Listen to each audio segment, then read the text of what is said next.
تو ایسے میں یونس ہمدم اور قتیل جیسے تخلیقاروں پر قافیہ تنگ ہو گیا۔ ایک دفعہ قتیل شفائی نے کہا کہ مجھے رزق انڈیا سے آتی ہے، اس لیے کہ انڈیا فلموں کے لیے گانے لکھنے شروع کر دیے تھے۔ اگر وہ یہ کہتا کہ مجھے رزق آج کل انڈیا سے آ رہی ہے تو ساری بات سمجھ میں آ جاتی، اور اس ادارے کی بہتری کے مواقع فراہم کرنے کی کوشش میں کشادہ ذہن سامنے آتے۔ اور بہرحال یہ کچھ اضافی جملے تھے جو فعلی دنیا سے منسلک تھے۔ ضروری سمجھا کہ اختصار کے ساتھ گوش گزار کروں۔ آخر میں ایک دفعہ پھر یونس ہمدم کو ان کی فلمی نغمے پر مبنی تخلیق پیاس گلاب کی تقریبی رونمائی پر مبارکباد دیتا ہوں، اور خدا حافظ کہتا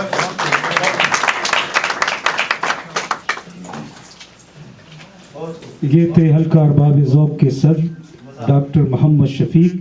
اور خواتین و حضرات، اب سلسلہ ہے کہ ہمارے معزز مہمانان گرامی، اور میری سب سے پہلے درخواست ہے آج کے پروگرام، آج کی کتاب پیاس گلاب کے حوالے سے میں یہ کہوں کہ میں ان کے لیے کیا تعریف کروں۔ وہ ہم سب کی یعنی ہر دل عزیز ہیں، شفقت سے پیش آتی ہیں، بلکہ رہنمائی بھی کرتی ہیں۔ آپ کی بھرپور تالیوں میں محترمہ نیلوفر عباسی۔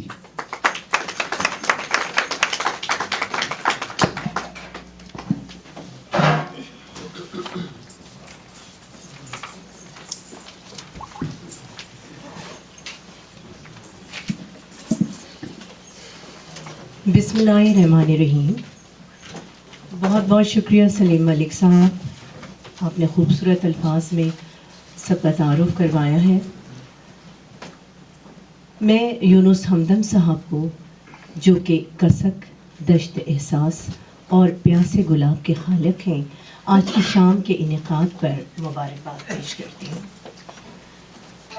آج یہاں آنے کی میرے لیے دو وجوہات بہت اہم تھیں۔ ایک تو یہ کہ یونس ہمدم صاحب کی کتاب کا اجرا ہے، اور دوسرے میں بہت زیادہ خوش ہوتی ہوں جہاں راجہ علی اعجاز صاحب اور ان کی بیگم موجود ہوتے ہیں۔ اس کی وجہ یہ نہیں ہے کہ وہ قونصل جنرل ہیں، وہ ایک بہت اہم عہدے پر ہیں یا مجھے ان سے کوئی کام ہے۔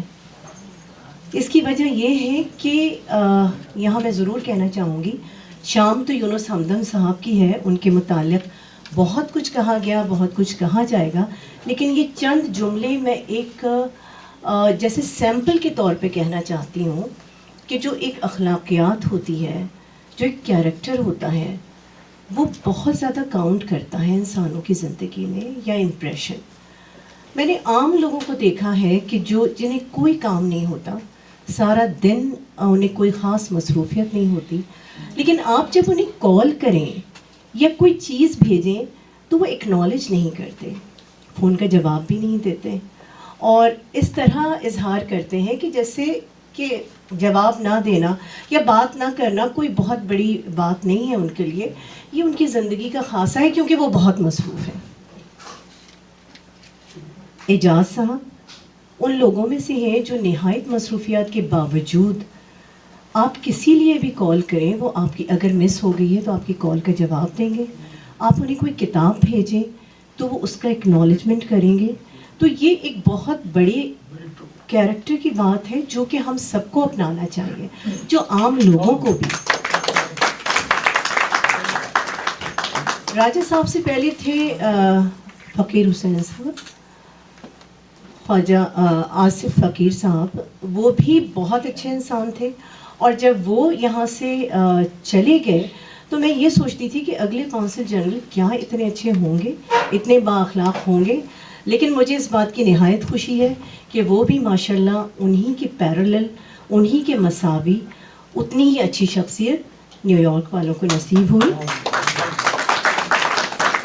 اور یہاں میں ایک بار پھر کہوں گی کہ عموماً لوگوں کا یہ خیال ہوتا ہے کہ اگر کسی کی تعریف کی جا رہی ہے تو یا تو اس سے کوئی کام ہے یا شاید اس کے عہدے کی وجہ سے۔ آپ یقین کریں کہ میں یہاں as a human being in لوگوں کو پسند کرتی ہوں، اور اس لیے میں نے کہا کہ یہاں سب ہمارے بہت اچھے، بہت عزیز لوگ، بہت جن کو ادب سے تعلق ہے، وہ لوگ موجود ہیں، لیکن ان میں سے بہت سے ایسے بھی لوگ ہیں کہ جو میں نے کہا کہ فون کا جواب نہیں دیتے، کتاب کا اکنالج نہیں کرتے. میرے شوہر قمر علی عباسی کو اکثر شکایت رہتی تھی اس بات کی, لیکن وہ پھر بھی کتاب بھیجتے تھے. میں ان کو بہت زیادہ چڑھاتی تھی کہ آپ فلاں فلاں کو کیوں بھیجتے ہیں, وہ تو رسید تک نہیں دیتے کتاب کی, کتاب پڑھنا تو بہت دور کی بات ہے. خیر, یہ ایک اضافی